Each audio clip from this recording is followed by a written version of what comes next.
حضرت ایوب علیہ السلام حضرت ایوب علیہ السلام کی زندگی کا کچھ میں تعارف کرانے کی کوشش کروں گا۔ ایک تو میں یہ عرض کروں کہ حضرت ایوب علیہ السلام کی جو والدہ کا ذکر ملتا ہے وہ حضرت لوط علیہ السلام کی بیٹی تھیں، اور حضرت ایوب علیہ السلام کی جو بیوی ہیں ان کا تعلق حضرت یعقوب کے خاندان سے ملتا ہے۔ مطلب یہ ہوا کہ آپ کی جو ماں ہے وہ بھی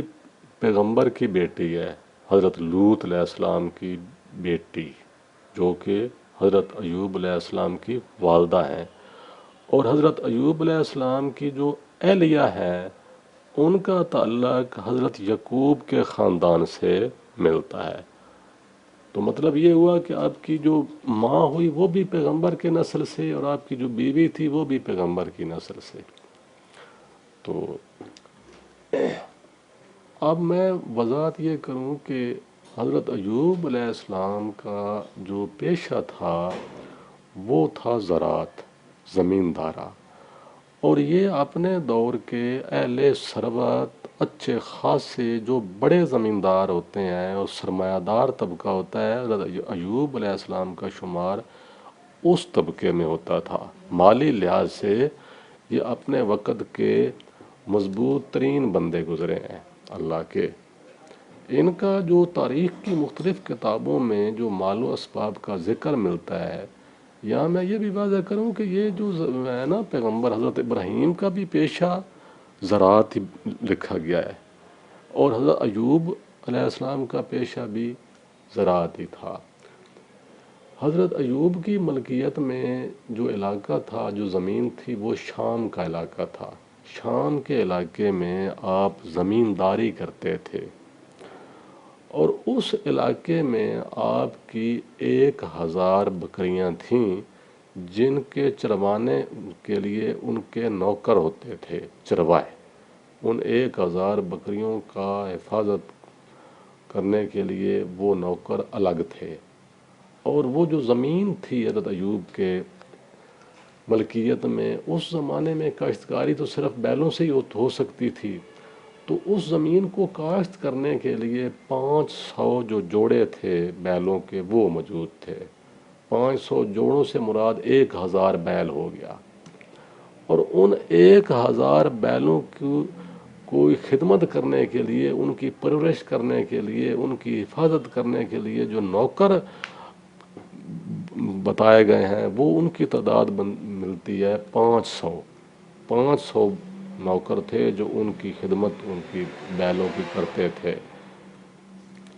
اور وہ 500 جو نوکر تھے وہ بھی اکیلے نہیں تھے، اپنے خاندان سمیت، اپنی بیوی بچوں سمیت وہ حضرت ایوب علیہ السلام کی تحویل میں رہتے تھے، وہ مختلف زمیندارہ کام کرنے کے لیے۔ اتنا ان کے پاس مال و اسباب تھا، اور ان بیلوں کا جو سامان ہوتا تھا جس سے وہ کاشتکاری کے لیے وہ ہل وغیرہ چلانے، وہ بھی ظاہر ایک بندہ وہ ایک جوڑے کا جو سامان ہے وہ اپنے کاندھوں پہ نہیں اٹھا سکتا، تو اس کے لیے بھی وہ علیحدہ وہ گدے گدیاں وہ جو تھی، وہ اتنی تعداد ان کی بھی 500 سے زیادہ بتائی جاتی ہے کہ جو وہ ان کا سامان، وہ کیونکہ وہ سارا زمانہ وہ آج کل کی ٹیکنالوجی تھی نہیں نا، تو ان کے لیے بھی وہ گدے گدیاں 500 کی مقدار وہ بھی تھی جو ان بیلوں کا سامان کاشتکاری کا اٹھاتی تھیں۔ تو مطلب یہ ہوا کہ یہ مال و اسباب سے مراد یہ ہے کہ وہ اچھے خاصے اہل ثروت لوگوں میں ان کا شمار ہوتا تھا۔ تو میں اب وہ اتنی تفصیل نہیں بتا رہا کہ وہ کیوں وہ آزمائش میں ڈالا گیا، کیونکہ وہ بات بہت لمبی ہو جاتی ہے، کیونکہ آج میں مختصر کو سمجھا رہا ہوں کہ جو چیدہ ان کے حالات زندگی ہے نا۔ ایک تو یہ ہے کہ ان کا جو آزمائش میں رہے ہیں نا وہ بیماری کی حالت میں، اس کا دورانیہ جو ہے وہ اس کا میں آپ کو ذکر کر دیتا ہوں۔ اس کا دورانیہ جو ہے وہ 7 سال بنتا ہے، 7 سال، اور وہ 7 سال ایسے رہے ہیں کہ جو باقی بستی کے لوگ تھے وہ الگ رہتے تھے، اور حضرت ایوب علیہ السلام کو انہوں نے بستی سے الگ رکھا ہوا تھا، کیونکہ وہ کہتے تھے کہ ایوب اگر بستی میں رہیں تو ہمیں بدبو آتی ہے، تو اس وجہ سے ان کے خاندان کی مرضی سے کہ بھئی اگر یہ لوگ اتنا ہمیں ستانے لگ گئے ہیں تو چلو ان کی بات مان، تو وہ انہوں نے حضرت ایوب علیہ السلام کو بستی سے تھوڑا باہر رکھا ہوا تھا، جہاں پہ لوگوں کی آمد و رفت نہیں، جب لوگ ان کے پاس نہیں جاتے تھے سوائے ان کی بیوی کے۔ تو ویسے تو ان کے بیٹے بھی تھے، لیکن وہ اس میچ میں یہ ہوا نا، میں سارا آپ کو بتا دوں کہ پہلے اس میں یہ ہوا کہ جو ان کا مال و اسباب تھا نا، وہ سارا زمیندارہ سسٹم، ان کا بہت بڑا گودام تھا اناج کا، پہلے اس میں آگ لگ گئی، وہ سارا مکمل طور پر سارا گودام جل گیا۔ پھر جتنا وہ سارے جانور تھے وہ بھی ختم ہو گئے سارا۔ اس کے بعد ان کی جتنی اولاد تھی وہ بھی فوت ہو گئے۔ تو یہ امتحان بہت بڑا تھا۔ اس کے بعد رہ گئی ان کی بیوی، تو ان کی بیوی جو تھی انہوں نے آخر وقت تک جو ہے نا وہ بڑا ساتھ دیا ہے ان کا۔ یہاں یہ بھی میں ذکر کروں کہ تاریخی حوالوں سے جو پتہ چلتا ہے کہ ان پر جو ایمان لانے والے بندوں کی تعداد ہے وہ صرف 3 بتائی جاتی ہے، کہ حضرت ایوب نے جتنی تبلیغ کی ہے اس کے صلے میں صرف 3 آدمی جو ہے نا وہ ان پر ایمان لائے تھے۔ اور اس میں بھی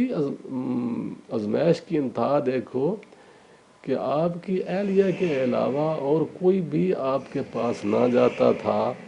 ان حالات میں آپ کی بیوی آپ کی تیمارداری اور خدمت کے لیے پابندی سے حاضر ہوتی تھیں۔ قوم میں صرف 3 آدمی تھے جنہوں نے آپ کی دعوت پر لبیک کہا، لیکن جب انہوں نے حضرت ایوب علیہ السلام کو سخت حالات میں دیکھا تو وہ بھی آپ کا ساتھ چھوڑ گئے اور آپ کو الزام دینے لگے۔ اگرچہ وہ دین سے نہیں پھرے تھے،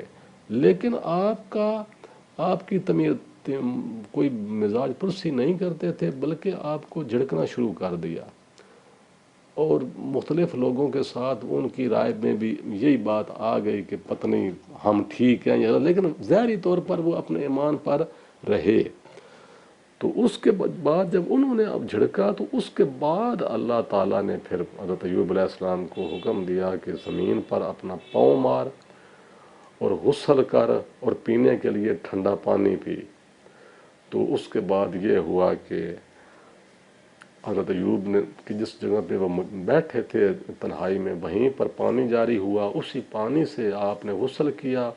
اور وہی پانی جب آپ نے پیا تو آپ بالکل خوبصورت جوان، پھر اپنے وہ سب کچھ جوانی لوٹ آئی، خوبصورتی بھی لوٹ آئی۔ اور اس کے بعد پھر اللہ تعالیٰ نے ان پہ جتنا وہ مال و دولت تھی وہ بھی لوٹا دی، پھر دوبارہ ان کی اولاد بھی ہوئی۔ تو اس طرح ان کو آزمائش میں اللہ تعالیٰ نے رکھا اور پھر آزمائش سے نکالا۔ تو اگر میں وہ ساری آزمائش کی تفصیل بتاؤں کہ وہ پھر بہت بات لمبی، میں مختصر آپ کو بتائی۔ ہاں البتہ یہ بھی ذکر کر دوں کہ جب ان کا انتقال ہوا ہے تو 95 سال عمر جو ہے نا، کچھ روایات میں 95 سال بتائی جاتی ہے، کچھ میں 93 سال۔ بہرحال مطلب یہ ہے کہ تھوڑا بہت اختلاف ہو جاتا ہے راویوں میں،